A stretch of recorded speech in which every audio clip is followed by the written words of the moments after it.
पिछली हुकूमत में भी हमने नौजवानों को लॉलीपॉप जो बांटे, मेरा मतलब है लैपटॉप जो बांटे, तो इस बार भी आप देखेंगे कि पेट्रोल के गैलन और बिजली के लिए जनरेटर और गैस के लिए सिलेंडर नहीं बांटे तो मेरा नाम भी शहबाज शरीफ नहीं।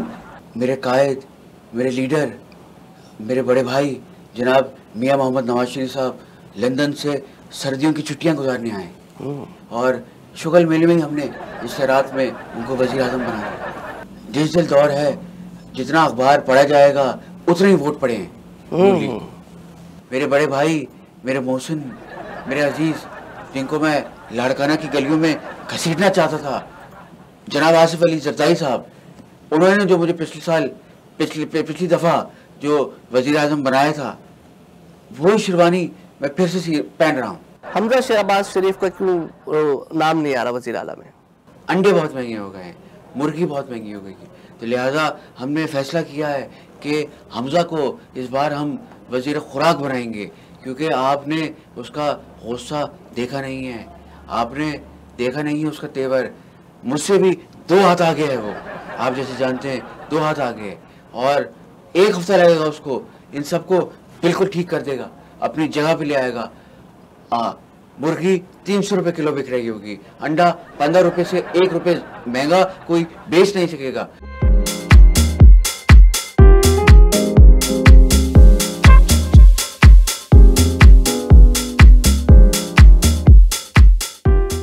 अस्सलाम वालेकुम नाजरीन, प्रोग्राम पंजाब टी न्यूयॉर्क में खुशामदीद। मैं हूं आपका मेज़बान अली अब्बास।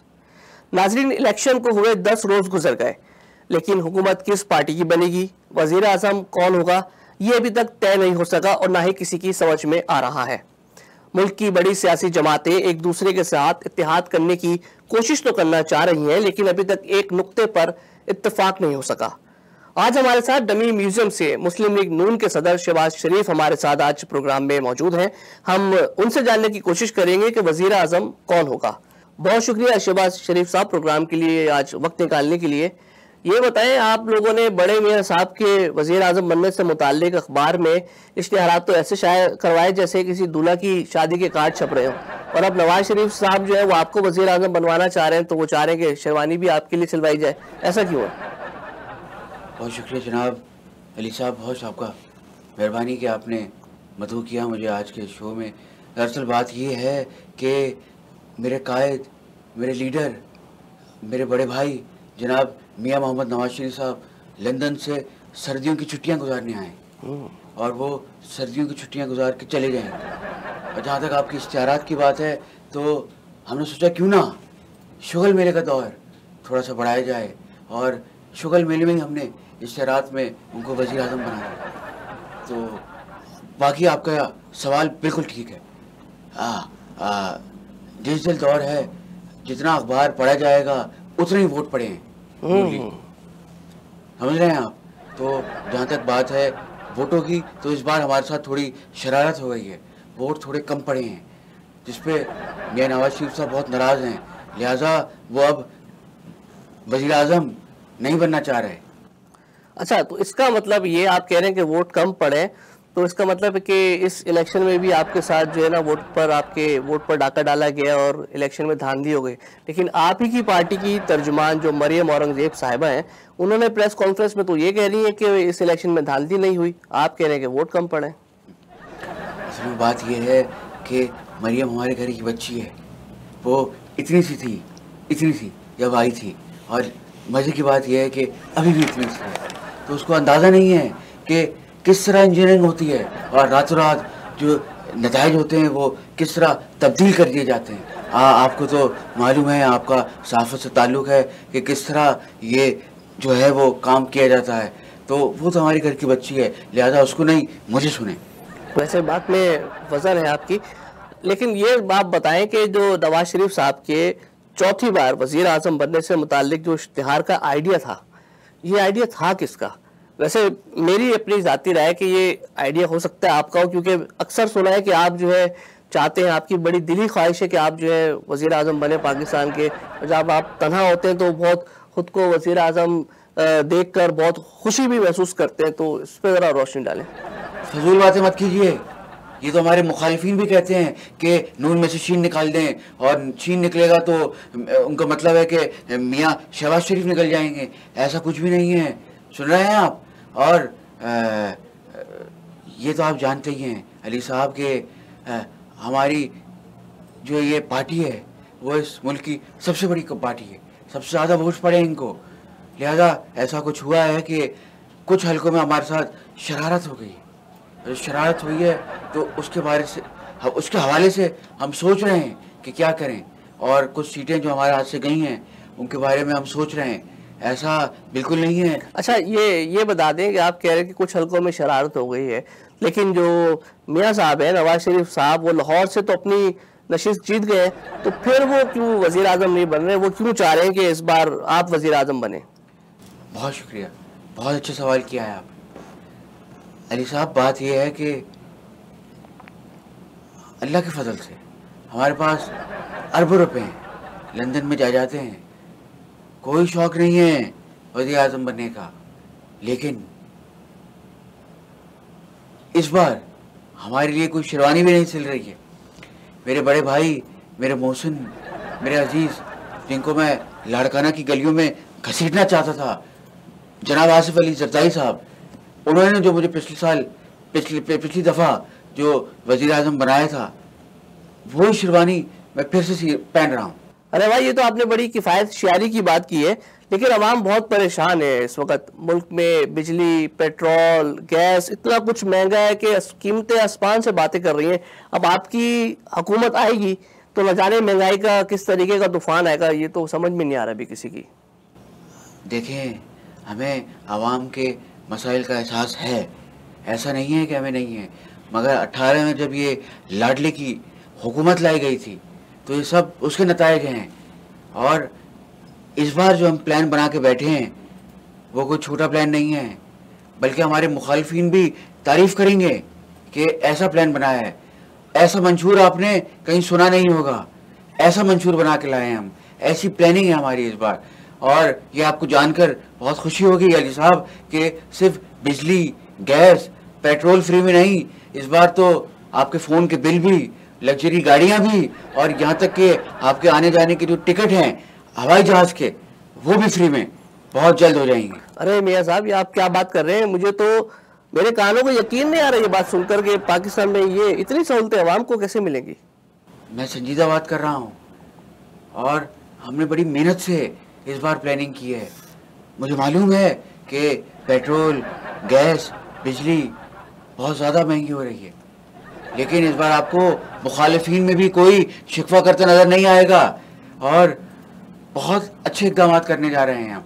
और आपसे वादा करता हूँ कि इस बार जो अब हम मंशूर ला रहे हैं उसमें सिर्फ चीज़ें सस्ती नहीं, बल्कि बहुत सारी इक़दाम भी, सब्सिडियाँ भी, और बहुत काम किए जाएंगे। अच्छा, ये सब्सिडी को तो छोड़ने, ये बताया मुल्क तो आपका कर्जों में डूबा हुआ है, मईशत वो चल नहीं रही, तो ऐसे हालात में जो आप इतने बड़े बड़े ये वादे कर रहे हैं, ये पूरे कैसे होंगे? हमें कौन सा अपनी जेब से देने अली साहब। और आपको जान के बड़ी खुशी होगी कि इस बार चीन, सऊदी अरब और ये IMF के पास कशकोर लेके नहीं जाने वाले हम। आप समझ रहे हैं, यही जो आवाम से लूटी हुई दौलत है, इसी को मैं अवामी नुमाइंदों में इस तरह बांटूंगा कि आप देखते रह जाएंगे। ये अवामी नुमाइंदे किधर से आ गए इन वादों के अंदर? मैं अवाम की बात कर रहा हूँ, उनके लिए महंगाई है, या आप अवामी नुमाइंदों पे गाड़ियाँ, पेट्रोल, जहाज की टिकटें, या आप उन पे लुटाएंगे? ये क्या हो गया आपको मियाँ साहब? एक वोट देते हैं आप लोग, एक वोट मिलता है, एक वोट के बदले में इतना तो काफ़ी है मेरे ख्याल से। ज़्यादा क्या हो सकता है, आप खुद मुझे बताइए। और आवाम के जो नुमाइंदे होते हैं, आवाम ने खुद चुने होते हैं, आपको तो पता है बात, खुद ही उनका मैंडेट होता है उसमें। जब मैंडेट होता है तो इससे ज़्यादा हम और क्या करें। ये तो आप बड़ी गलत बात कर रहे हैं, मुझे बहुत अफसोस हो रहा है मियाँ साहब आपकी बात सुनकर कि आप कह रहे हैं कि एक वोट के बदले अवाम को क्या दें। पिछले 5 सालों में आप और मरीम नवाज साहिबा अपने जलसों में और अपनी तकरीरों में ये कहते रही कि वोट को इज्जत दो, मुल्क को संवार दो, मुल्क को नवाज दो, और अभी आप कह रहे हैं कि एक वोट के बदले में अवाम को क्या दें। हमें अवाम के मसाइल का एहसास है, ऐसा नहीं है कि एहसास नहीं है, लेकिन ये जो MLAs हैं ये भी करोड़ों रुपए खर्च करके आए हैं, तो इनका भी ख्याल करना पड़ता है। आप ये ना समझें कि इनका ख्याल नहीं करना पड़ता। और जैसे कि आपने देखा है कि पिछली हुकूमत में भी हमने नौजवानों को लॉलीपॉप जो बांटे, मेरा मतलब है लैपटॉप जो बांटे, तो इस बार भी आप देखेंगे कि पेट्रोल के गैलन और बिजली के लिए जनरेटर और गैस के लिए सिलेंडर नहीं बांटे तो मेरा नाम भी शहबाज शरीफ नहीं। मेरे ख्याल से आप जोश खिताबत में बह गए हैं। नाज़रीन, शहबाज शरीफ जब स्टूडियो से आज हमारे साथ मौजूद हैं, इनकी गुफ्तगू आप समाअत कर रहे हैं और यकीनन खास से लुत्फ अंदोज भी हो रहे होंगे। अभी यहाँ प्रोग्राम में वक्त हुआ एक ब्रेक का, एक ब्रेक के बाद वापस आते हैं, हमारे साथ रहिए।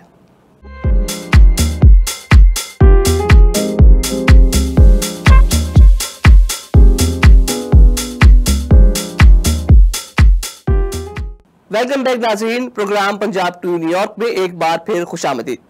हमारे साथ डमी म्यूजियम से शहबाज शरीफ आज मौजूद हैं और ब्रेक पर जाने से पहले वो अवामी नुमाइंदों और अवाम से बड़े बड़े वादे तो कर गए, लेकिन अब यहाँ से घर जाने के बाद उन्हें कुछ याद रहेगा या नहीं इसका नहीं पता। शहबाज शरीफ साहब, ये आप बताइए कि आपके जो सियासी मुखालफिन हैं वो आपको शोबाज क्यों कहते हैं, और ये भी कहते हैं कि आप अक्सर तकरीर करते हुए जानबूझकर माइक गिराते हैं, दरअसल आप जुल्फ़िकार अली भुट्टो की नकल करते हैं। इस बात में आप बताएं कि कितनी सदाकत है। असल में हमारी हुकूमत ने जो रिकॉर्ड याफ्ता जो तरक्की की है हमारी दौरे हुकूमत में, वो इनसे देखी नहीं जाती है। और इसलिए भी देखी नहीं जाती है कि जब इनको आवाम की खिदमत का मौका मिला तो इन्होंने कुछ डिलीवर नहीं किया, और डिलीवर करते भी कैसे, इनके पास सलाहियत ही नहीं है। तो लिहाजा जब कुछ नहीं मिलता तनकीद करने को, तो हमारे ही बनाए हुए मंसूबों पर तनकीद करना शुरू कर देते हैं। आप लाहौर को देखिए, कभी आइए और लाहौर को देखिए कि किस तरह रोज़ाना की बुनियाद पर लाखों लोग ऑरेंज लाइन और मेट्रो बस पे कम किराए के ऊपर सफ़र करते हैं और लुत्फ़अंदोज़ होते हैं उससे। ये बात तो ये सब आपकी ठीक है, लेकिन सवाल ये है कि सिर्फ सड़कें बनाने और ये मेट्रो चलाने और ट्रेनों से तो मुल्क की तरक्की नहीं होती। तो तरक्की तो तब होगी जब नौजवानों को सस्ती तालीम मिलेगी और तालीम याफ्ता होने के बाद उन्हें मुलाजमतें और रोजगार मिलेगा, तो मुल्क तरक्की करेगा ना। ये सड़कों से क्या भला तरक्की होती है। आजकल तो लोगों के पास 2 वक्त की गरीब आदमी को रोटी नहीं है खाने की। आप बिल्कुल सही कह रहे हैं, बिल्कुल ठीक कह रहे हैं इस हवाले से। जब हम दौरे इक़्तिदार में थे, हमारे दौरे इक़्तिदार था, तो उस वक्त रोटी 5 रुपए की थी और अब रोटी जो है वो 25 रुपए की है। ये आवाम के साथ जुल्म है। आवाम रोटी ना खाए तो क्या खाए, ये तो मर जाएगी इस तरह आवाम। लेकिन ये सब लाडले की हुकूमत में हुआ है, हमारे दौरे इक़्तिदार में ऐसा कुछ भी नहीं हुआ। और आप अल्लाह को हाजिर नाजिर जानकर बताएं कि जो 50 साल से रोटी कपड़ा मकान का नारा लगा रहे थे, इनकी खुद की हुकूमत में ऐसा क्या है, ऐसा कुछ भी नहीं किया। आपको अगर देखना है तो इनके सूबों में आकर देखिए कि इन्होंने क्या काम किया है। कुछ भी काम नहीं किया। लोगों के पास पहनने को चप्पल नहीं है, सर पे जो है वो छत नहीं है, कुछ नहीं है, और तनकीद करते हैं हमारे ऊपर जिन्होंने इतनी सड़कें बना दी, इतना काम कर दिया, और मेट्रो बस बना दी, ऑरेंज लाइन ट्रेन बना दी। लोग सफ़र कर रहे हैं, खुश हैं और मुस्कुरा रहे हैं। आप तो जानते ही हैं। अच्छा, ये बताएं, जब आपकी नज़र में पीपल्स पार्टी की जितनी बैड गवर्नेंस है, तो फिर आपके जो कायद हैं, आपके जो लीडर हैं बड़े मियाँ साहब नवाज शरीफ साहब, उन्होंने आपकी ये ड्यूटी क्यों लगाई कि जो है तमाम सियासी जमातों के साथ मिलकर उनसे राब्ते करो, बातें करो और हुकूमत बनाओ। पीपल्स पार्टी से फिर क्यों बात कर रहे हैं आप? ये बात आप सुन लें कि इस बार तो नताइज आए हैं इलेक्शन के, वो इस तरह के हैं कि इसमें कोई भी पार्टी जो है वो अकेले हुकूमत नहीं बना सकती। तो लिहाजा ये मजबूरी है सबकी कि इस बार सबको मिला के बनाया जाए। तो आप ये बात दिमाग में रख लीजिए, लिख लीजिए, बल्कि मैं तो कह रहा हूँ पेन आपके बराबर में पड़ा है, आप लिखें ये बात कि कोई भी इस बार हुकूमत जो है वो अकेले नहीं बनाएगी। और इस तरह ये एक मिक्स प्लेट और जैसी हुकूमत होगी। अच्छा, तो ये बताएं कि आपके जो भाई हैं उन्होंने आपसे सबसे रब्ता करने का कहा है, लेकिन आपने अपनी गुफ्तगू में जो तहरीक इंसाफ के हिमायत याफ्ता उम्मीदवार हैं उनका आपने कोई जिक्र नहीं किया। अभी तक जो नताइज आए हैं, सबसे ज़्यादा सीटें तो उनके आज़ाद उम्मीदवार जीते हैं, वो 100 के करीब या 100 से भी गालिबन ज्यादा है, उनसे आपने कोई जिक्र नहीं कर रहे क्या? उनसे कोई बात नहीं करेंगे आप हुकूमत बनाने के लिए? देखिए, आज़ाद उम्मीदवार कोई पार्टी थोड़ी है, और ये जो पीटीआई के जो बानी हैं, इसको तो खुद नहीं पता कि इसने किसको टिकट बांटे हैं। टिकट बटे भी ऐसे हैं जैसे कोई मंडी में सब्जियां बट रही हों, कोई आलू टिंडे और जिस तरह जो बट रहे होते हैं, जिसका सुबह रेट लग रहा होता है, उस तरह जो है ये उसने सीटें बांटी हैं। अब आप देखिएगा कि बहुत जल्द मेरे बानी, मेरे कायद, मेरे भाई जनाब मियां मोहम्मद नवाज शरीफ की रहनुमाई में रह के हम जो इक़दाम करेंगे और जो तरक्की का एक सफ़र शुरू करेंगे, आप भी देखेंगे, मुल्क से बाहर पाकिस्तानी भी देखेंगे, सबको दिल चाहेगा कि वापस आएँ, इधर ही रहें, इधर ही अपने घर वालों के पास रहें। अच्छा, छोड़े, इतनी लंबी ना करें, ये बताएं कि जो आज़ाद उम्मीदवार हैं, इनकी ज़्यादा अच्छी बोली कौन लगाएगा, पीपल्स पार्टी या नून लीग? ये बोली का लफ्ज़ आप लिहाजा ना इस्तेमाल कीजिए, ये तौहीन कर रहे हैं आप। अरे भाई, नुमाइंदे हैं वो, अपने हल्कों के नुमाइंदे हैं, लोगों ने उनको वोट दिया है। ऐसा नहीं है कि उनको वोट नहीं मिला है, उनको मिला है वोट। हम कोई ख़रीद नहीं रहे उनको, हम तो उनको कह रहे हैं कि हमारे साथ कदम से कदम मिला के साथ चलो और इस तरक्की के सफ़र में हमारा साथी बनो, और साथ मिलके पाकिस्तान को इन मुश्किलात से ना निकाला तो मेरा नाम भी शहबाज शरीफ नहीं। अच्छा शहबाज शरीफ साहब, ये बताएं कि आप माजी में पंजाब के वज़ीर आला बनते रहे हैं, और जब आप अभी 2 साल पहले जब वज़ीर आज़म बने तो आपने अपने जो आपके बेटे हैं, साहबजादे हैं, हमजा शहबाज को आपने चाहा कि वो वज़ीर आला बन जाए पंजाब के, लेकिन फिर वो सियासी जो कशमकश थी और जो बहरान था, दाव पेश की वजह से वो वज़ीर आला नहीं बन सके। तो इस बार अब आपके जो बड़े भाई हैं, आपके जो कायद हैं, आपको वज़ीर आज़म बनवा रहे हैं, तो आप अपने बेटे को वज़ीर आला क्यों नहीं बनवा रहे? अब सुनने में ये आ रहा है कि आपकी पार्टी ने मरियम नवाज साहिबा को जो है वो नामजद किया है वज़ीर आला के लिए, हमजा शहबाज शरीफ का क्यों नाम नहीं आ रहा वज़ीर आला में? प्रोग्राम के शुरू में आपने बात कही थी कि मुल्क में बहुत महंगाई है। अली साहब, आपने फरमाया तो आपकी इत्तला की अर्ज़ है कि सिर्फ पेट्रोल, गैस और ये बिजली महंगी नहीं है, बल्कि खुराक भी बहुत महंगी हो गई है, अंडे बहुत महंगे हो गए हैं, मुर्गी बहुत महंगी हो गई है। तो लिहाजा हमने फ़ैसला किया है कि हमजा को इस बार हम वज़ीर खुराक बनाएंगे, क्योंकि आपने उसका गुस्सा देखा नहीं है, आपने देखा नहीं है उसका तेवर। मुझसे भी 2 हाथ आगे है वो, आप जैसे जानते हैं 2 हाथ आगे है, और 1 हफ्ता लगेगा उसको इन सबको बिल्कुल ठीक कर देगा, अपनी जगह पे ले आएगा। मुर्गी 300 रुपये किलो बिक रही होगी, अंडा 15 रुपये से 1 रुपये महंगा कोई बेच नहीं सकेगा। और आप, ये दिन करीब नहीं है, ये दिन कोई दूर नहीं है। मैं तो कहता हूँ करीब, तो मैंने गलत कह दिया, माजरत। मैं कह रहा हूँ कि ये दिन दूर नहीं है कि मुर्गी, अंडा और जितनी आम चीज़ें हैं, बच्चे को नाश्ते में अंडे नहीं मिल रहे। मुझे बताइए ज़रा, बच्चे भूखे जा रहे हैं, स्लाइस खा के जा रहे हैं, कोई सिर्फ पानी पी के जा रहा है, कोई सिर्फ चाय पी रहा है, सिर्फ कुछ खा ही नहीं रहा। क्यों? क्योंकि इन लोगों से कोई निपटने वाला नहीं है। इनको निपटने के लिए हमजा जैसा एक इंसान चाहिए हमें, जो वजीर खुराक बने और इन सबको 1 हफ्ते में बिल्कुल ठीक कर दे। चलो, ये तो आपकी वजाहत आ गई कि आप हमजा शहबाज को वजीर खुराक जो है वो क्यों बनाएंगे, लेकिन ये बताएं कि जो वजारत आला के मनसब के लिए मरियम साहिबा का नाम आ रहा है, उनको क्यों बना रहे हैं आप वजीर आला? उनको तो वजारत का कोई तजर्बा ही नहीं है, कभी कोई वो वजीर रही नहीं है, और इतना बड़ा सूबे का सरबराह आप उनको बनाने जा रहे हैं वजीर आला, इसकी क्या वजह है? देखें, मैं आपको बताऊं, हमारे मुल्क में लड़कियों के रिश्ते नहीं हो रहे। अरे मियाँ साहब, ये लड़कियों के रिश्तों की बात कहाँ से आ गई? मैं आपसे पूछ, मरियम साहिबा ने कोई बताया कोई मैरिज ब्यूरो खोलने, आप कह रहे हैं लड़कियों के अच्छे रिश्ते नहीं आ रहे, उनको वजीर आला क्यों बना रहे हैं? इस सवाल का जवाब देना। इसी का जवाब दे रहा हूँ, आप बीच में मत बोलिए, लिहाजा बात को काटिए मत। मैं आपको बताना चाह रहा हूँ कि ये जो सलून होते हैं, तो हम बहुत कम कीमत पे लड़कियों को सलून खुलवा के देंगे, और कॉस्मेटिक, क्योंकि बनाव श्रृंगार तो आता नहीं हमारी लड़कियों को, तो लिहाजा इसी वजह से रिश्ते नहीं हो रहे। अच्छा, वो जानती नहीं बेचारी कि फैशन क्या है। तो इस चीज़ में आप तो जानते हैं कि मरियम जो हैं, वो मेरी भतीजी जो हैं, वो महारत हासिल रखती हैं और उनको ये काम बहुत अच्छी तरीके से आता है। तो लिहाजा वो पूरे पंजाब में सलून खुलवा के देंगी तमाम लोगों को, तमाम लड़कियों को, और कम कीमत पे कॉस्मेटिक का जो है काम सिखवाएंगी, ताकि जो लड़कियां घर बैठी हुई हैं, ब्याह नहीं हो पा रहा उनका, शादी नहीं हो पा रही उनकी, और माँ बाप परेशान हैं, उनकी जल्दी शादियाँ हो जाएं। बात तो आपकी सही है, लेकिन इसके लिए आप उनको वज़ीर आला क्यों बना रहे हैं? तो इसके लिए तो आपके पास चॉइस है, ऑप्शन है कि उनको आप जो है ये जो आपकी शोबिस की, कल्चर और सकाफत की जो मिनिस्ट्री है वो उनको आप दे दें मरियम साहिबा को, सारे ये काम करवा लेंगी। आपकी बात बिल्कुल ठीक है।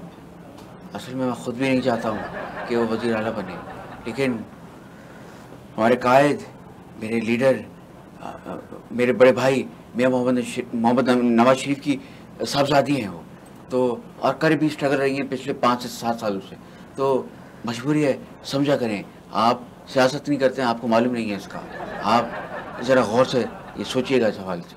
अच्छा, चले आखिरी सवाल आपसे करेंगे कि आप ये बताइए कि जो आपके पार्टी के जो पुराने वर्कर्स हैं, जो शुरू से लीगी हैं, ख्वाजा साद रफ़ीक हो गए, जावेद लतीफ़ हैं, राना सनाउल्लाह हैं और तारिक फजल चौधरी, ये सब क्यों हार गए इस इलेक्शन के अंदर? तो आपके पुराने हल्का, अपने अपने हलकों में मजबूत उम्मीदवार, इनके तो बड़े वोटर्स सपोर्टर्स हैं, ये इलेक्शन में क्यों नहीं जीत सके इस बार? ठीक कह रहे हैं आप, साद रफ़ीक और लतीफ़ के हारने का जो है मुझे भी अफसोस है काफ़ी। मैं मियाँ साहब से दरख्वास्त करूँगा कि इनके हवाले से इनकी काउंटिंग वापस की जाए और वापस करवाई जाए, क्योंकि ये हार नहीं सकते, बहुत अहम लोग हैं और हमेशा जीते आए अपने हल्के में।